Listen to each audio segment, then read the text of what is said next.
मित्रांनो गट क्रमांक 38 मध्ये बकासूरच्या दावणीतला आपल्याला बघायला भेटतं महाराज देखील गटपास झाले। गट क्रमांक 38 मध्ये वैभव पण आहेत। मगाशी गेलो तेव्हा सुट्टीला गेलो होतं पण बघा सुट्टी झाली आणि चांगल्या प्रकारे आपला एक जल्लोष बघायला भेटला।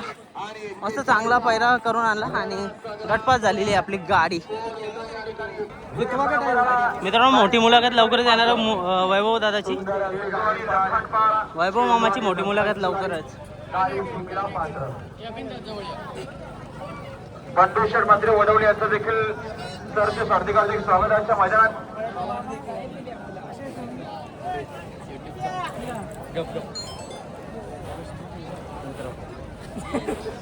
वैभव मामांनी काय प्राप्त केले? हा पस्तीस अतुलवर